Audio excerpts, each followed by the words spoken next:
السلام علیکم ویورز، میں آفاق احمد ہوں اور آپ دیکھ رہے ہیں اسمارٹ برڈ فارم۔ ویورز، کل کا ولاگ دیکھ رہا تھا میں، جو اس کے کمنٹس آئے ہوئے تھے، تو 4-5 کمنٹس تھے جاوا کے متعلق۔ میں دیکھتا ہوں جب بھی ویڈیوز ڈلتی ہیں لوگوں کی دلچسپی، آپ سبسکرائبر کی اور جو بھی لوگ دیکھتے ہیں ان کی دلچسپی ہوتی ہے، تو اس کے بارے میں کچھ کمنٹس تھے، تو میں نے سوچا کہ ایک چھوٹا سا ولاگ بنا کے ان کا جواب دے دیں۔ تو اس میں ایک بھائی پوچھ رہے تھے کہ جاوا کے لیے جو آپ نے پانی بنایا اس کے اندر آپ نے کوئی چیز ڈالی، اس کا نام صحیح طرح بتلا دیں، کچھ سمجھ میں نہیں آیا۔ تو میں نے بھائی پنکی ڈالی تھی، اور میں پچھلے ولاگز میں آپ کو بتلا بھی چکا ہوں۔ یہ پنکی جو ہوتی ہے یہ آپ نے دیکھا ہوگا دانوں وغیرہ کے اوپر استعمال کی جاتی تھی پہلے۔ وہ گلابی سے کلر کا پانی ہو جاتا ہے، اس کو یعنی یہ نمک کی طرح ہوتی ہے، اس کو مکس کرتے ہیں تو پانی بالکل گلابی ہو جاتا ہے، اور وہ پھنسیوں وغیرہ پہ لگاتے ہیں۔ پہلے لگائی جاتی تھی، اب تو اس کی جگہ بہت ساری چیزیں آ گئی ہیں، ٹھیک ہے نا۔ تو وہ آپ کو مل جائے گی پنساری کی دکان سے، جو یہ اپنا جو اس طرح کی چیزیں بیچتے ہیں نا، جو یعنی کہ حکیمی دوائیاں وغیرہ، اس سے مل جائے گی۔ اچھا، اور کسی بڑے جنرل اسٹور سے یا میڈیکل سے بھی مل سکتی ہے، ٹھیک ہے۔ تو اور اس کی بہت آپ نے ہلکی سی مقدار یعنی کہ استعمال کرنی ہے، یعنی کہ آپ نے اگر یوں سمجھ لیں کہ آپ کے پاس 1 لیٹر پانی ہے، تو 1 لیٹر پانی میں شاید 1 گرام بھی آپ ڈالیں گے تو بہت ہوگی، وہ پانی کو گلابی کر دے گی، ٹھیک ہے نا۔ بہت ڈارک گلابی نہ ہو، نارمل سا گلابی ہو، وہ آپ رکھیں۔ اچھا، دوسرا ایک کمنٹ تھا، بھائی پوچھ رہے تھے کہ وہ پانی جو ہم پرندوں کو رکھتے ہیں نہانے کے لیے، پرندے وہ پانی پی بھی رہے ہوتے ہیں، تو اس میں جو آپ ملانے کا کہہ رہے ہیں پنکی، وہ نقصان تو نہیں دے گی؟ تو دیکھیں، پنکی بظاہر ویسے تو ایک کیمیکل ہی ہے پنکی، لیکن یہ اس طرح کا زہریلا کیمیکل نہیں ہے جو یعنی کہ پرندوں کو نقصان دے۔ یعنی کہ اگر وہ پی بھی لیتے ہیں تو ایسا نقصان دہ نہیں ہے کہ پرندے مر جائیں اس سے۔ میں کافی ٹائم سے لگاتا ہوں اپنے پرندوں کو، اللہ کا شکر ہے کبھی ایسا ہوا نہیں کہ کوئی پرندہ پنکی کا پانی پینے سے مر گیا ہو، ٹھیک ہے نا۔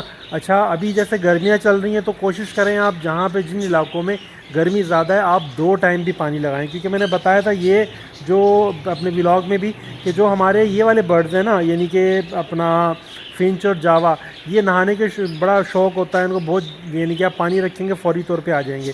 تو ان پرندوں کو ڈی ہائیڈریشن سے بچانے کے لیے سب سے زبردست طریقہ، کیونکہ آپ پانی رکھیں نہانے آ جائیں گے۔ باقی دوسرے برڈز ہیں ان پہ انشاءاللہ میں نے کہا تھا میں آگے جا کے ویڈیو بناؤں گا، میں آپ کو بتلاؤں گا۔ بہت سارے برڈز ایسے ہیں جو نہاتے نہیں ہیں لیکن ان کو ڈی ہائیڈریشن بھی ہوتی ہے۔ ہمارا یہ چھوٹا سا مٹھو ہے، اس کو بھی ڈی ہائیڈریشن ہو گئی تھی، یہ ہانپتے رہتے ہیں، منہ کھلتا رہتا ہے، یعنی کہ ہر وقت بس وہ سانس زور زور سے لیتے رہتے ہیں۔ وہ ان کی نشانی ہوتی ہے کہ ان کو ڈی ہائیڈریشن ہو رہا ہے، کیونکہ ان کو ان کے مسام نہیں ہوتے، ان کو پسینہ نہیں آتا، تو وہ جو باڈی کو ایک خودکار سسٹم ہوتا ہے نا ٹھنڈا کرنے کا، وہ ان میں نہیں ہوتا، تو یہ پھر تیز تیز سانس لیتے ہیں ٹھنڈی ہوا تاکہ جسم میں جائے، اور وہ اس سے ان کی گرمی کے اندر کی جو ہیٹ ہے وہ اس کو کم کر سکیں، ٹھیک ہے۔ تو یہ آپ کو خود سے خیال کرنا ہوتا ہے۔ اسی طریقے سے جیسے آپ فنچز کا میں نے بتایا، جاوا کا بتایا، تو اب جیسے آپ کے پاس اس طرح کا پرندہ ہے، مٹھو ہے یا دوسرے پرندے ہیں اس طرح کے، اور آپ کو لگتا ہے کسی ٹائم میں دوپہر میں کہ یار وہ زیادہ ڈی ہائیڈریٹ ہوئے ہیں اور وہ جس کو کہنا چاہیے کہ وہ سانس لے رہے ہیں، زور زور سے ہانپ رہے ہیں برے طریقے سے، تو آپ جو وہ ہوتی ہے نا یہ اسپرے آتا ہے پانی کا، یعنی کہ کپڑے وغیرہ استری کرنے کے لیے لوگ وہ اس پہ اسپرے کرتے ہیں پانی کا، تو وہ اسپرے گن مل جاتی ہے عام طور پہ کہیں سے بھی، یعنی کہ آپ کسی بھی پلاسٹک کی جو شاپس ہوتی ہیں پلاسٹک برتنوں کی، وہاں سے مل جائے گی، وہ والی بوتل لیں، اور وہ آپ اس وقت اپنے پرندوں کو وہ جو انسان ہے وہ پانی کا اسپرے مار دیں کہ جو اچھے طریقے سے اس کے اوپر کے پروں کو، فیدر کو، فیس کو گیلا کر دے۔ اچھا، اس سے اس وقت ماریں گے تو آپ دیکھیں گے پرندے بڑا خوش ہو رہے تھے، ہم اس کو مارتے ہیں بہت خوش ہوتا ہے، یہ تو پینے کی کوشش کرتا ہے اس پانی کو، ٹھیک ہے نا۔ تو فوری طور پر ڈی ہائیڈریشن سے نکالنے کے لیے وہ اچھا ہے، ٹھیک ہے۔ باقی انشاءاللہ اس کے اوپر ولاگ کیا ہوا ہے، اس میں ہم آپ کو بتلائیں گے کہ ڈی ہائیڈریشن سے اپنے دوسرے برڈس کو کیسے بچانا ہے، ٹھیک ہے نا۔ تو اچھا، یہ 2 کمنٹس تو بھائی ہو گئے، ایک تو انہوں نے پوچھا تھا، اور دوسرا وہ ایک بھائی پوچھ رہے تھے بریڈنگ فارمولاز کے بارے میں کہ میرے پاس جوڑے ہیں وہ بریڈ کر رہے ہیں لیکن وہ انڈے پھینک دیتے ہیں۔ تو اس میں دیکھیں جاوا کا جو ہے، جاوا کے لیے جگہ آپ کو ایسی رکھنی پڑتی ہے کہ جہاں پر لوگوں کا زیادہ گزر نہ ہو۔ جاوا تھوڑا سا اس معاملے میں تھوڑا پرائیویسی پسند پرندہ ہے، اس کو پرائیویسی چاہیے ہوتی ہے، ٹھیک ہے نا۔ پھر یہ بھی ہے کہ آپ نے جوڑے رکھے ہیں وہ کتنے پیئرز ہیں آپ کے پاس، یہ بھی ایک ہے کہ یہ ایوری برڈ ہے، اس کو تقریباً 10-12 جوڑوں کی ایوری کے اندر رکھنا چاہیے، نہیں کہ جہاں پہ ایک جگہ 10 جوڑے لگے ہوئے ہوں۔ بہت آئیڈیل سچویشن ہوتی ہے کہ 10 سے 20 پیئر کے بیچ میں اس کی ایوری بنی ہوئی ہو، اور یعنی کہ یوں سمجھ لیں کہ 6 بائی 6 فٹ کی ایوری ہو, گہرائی 3 فٹ ہو, یہ ایوری بہترین ہوتی ہے اس کے لیے انشاءاللہ. اس کا ایک ماڈل ہے میرے, یوں سمجھ لیں میرے جاوا کچھ وہاں شفٹ بھی ہوئی ہیں, تو میں آپ کو وہ دکھلاؤں گا.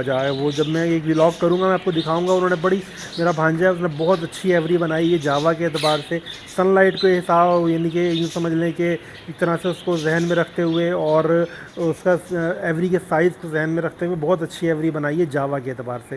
وہ دکھائیں گے انشاءاللہ ہم آپ کو نا, ٹھیک ہے, جو لوگ جاوا کے اندر کام کرنا چاہتے ہیں.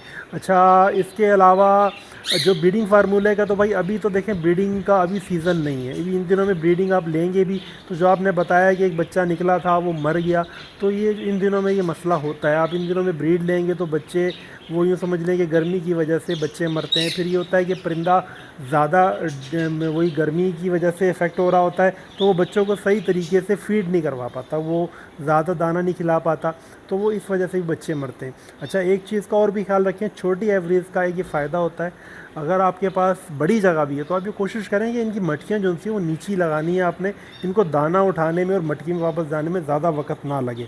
ٹھیک ہے, اس کا ایک ریزن یہ ہوتا ہے کہ جب یہ یعنی کہ زیادہ یعنی کہ گرمی کا ٹائم ہے اور ان کو بہت زیادہ اڑنا پڑتا ہے, تو پھر یہ ہوتا ہے کہ زیادہ نہیں اڑتے, یہ ہانپ جاتے ہیں, یہ بیٹھ جاتے ہیں. اس سے پھر بچے اگر زیادہ نکلے ہوئے تو بچے بھوکے رہ جاتے ہیں اور مرتے ہیں گرمیوں میں. اس وجہ سے بچوں کی جو مرنے کی وجہ ہوتی ہے یہ ہوتی ہے. ٹھیک ہے, باقی مٹکی کے اندر بھی تھوڑی بہت گرمی ہوتی ہے, وہ ایک اپنی جگہ ایک اس کا ایک علیحدہ وہ ہے. بہرحال یہ ریزن ہے. تو ان دنوں میں بریڈنگ فارمولہ تو میرا خیال میں بھی چلانا ہی نہیں ہے آپ نے, اور جب بریڈنگ کا سیزن آئے گا انشاءاللہ اس کے اوپر ہم کریں گے. اچھا ایک بھائی پوچھ رہے تھے کہ سبزیوں کے بارے میں بتلا دیں کہ کون کون سی سبزیاں دینی چاہیے, گرمیوں میں بھی دینی چاہیے نہیں دینی چاہیے. تو بھائی سبزی آپ ان کو 12 مہینے دیں, سیزن کی سبزی دیں. کچھ سبزیاں ایسی ہیں جو میں نے بتلایا بھی ہے کہ وہ گرمیوں میں ملتی بھی نہیں ہے, پالک وغیرہ ہو گیا, اس طرح کی سبزیاں ملتی بھی نہیں ہیں جو جن کی تاثیر ٹھنڈی ہے. کدو ہو گیا, گھیا ہو گیا, اور ان دنوں میں آپ پودینہ دے سکتے ہیں, دھنیا دے سکتے ہیں تھوڑا تھوڑا. تو یہ سبزیاں آپ چاول میں یعنی کہ ابلے بوائلڈ رائس کے اندر مکس کر کے دیں, پرندے بہت شوق سے کھاتے ہیں, یہ بڑا بہترین ان کے لیے وہ ہے. چقندر دیں, چقندر بہت اچھا ہے وہ, یعنی کہ اس اعتبار سے بھی ان دنوں میں مل بھی جائے گا چقندر, اچھا چقندر مل جائے گا. ٹھیک ہے, باقی جو پرندے یعنی کہ جو اس طرح کے یعنی کہ سبزیاں ہیں جیسے کہ مولیاں ہو گئی, شلجم ہو گئی, یہ میں نے خود بھی نہیں دی ہے اور میرے خیال میں نہیں دینے چاہیے. ان سے شاید گیس ویس کا ایشو ہو پرندوں کو, تو یہ میں نہیں دیتا ہوں. تو یہ میں ریفر بھی نہیں کرتا کسی کو کہ بھائی یہ والے دیں. ٹھیک ہے جی, تو یہ ویورز آج کے کمنٹس تھے آپ لوگوں کے, تھوڑی سی اس میں دلچسپی تھی آپ کی تو میں نے بتلا دیا.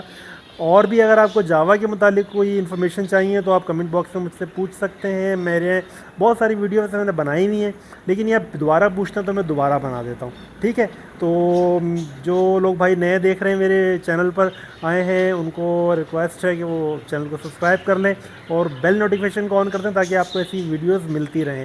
ٹھیک ہے, اور اچھا میں نے ایک چینل کے بارے میں کہا تھا کہ میں دوسرا ایک چینل بنانے والا ہوں, تو اس کے اوپر تھوڑا تھوڑا کام چل رہا ہے. انشاءاللہ جیسے ہی چینل کی ذرا یوں سمجھ لیں کہ اچھی کنڈیشن میں جائے گا تو میں آپ کے ساتھ شیئر کروں گا کہ اپنے یعنی کہ اس والے چینل کے اوپر کہ ہم نے دوسرا چینل کس طرح کا اسٹارٹ کیا اور اس پہ ہم کیا کر رہے ہیں. ٹھیک ہے, تو ابھی کے لیے اجازت چاہوں گا. اللہ حافظ.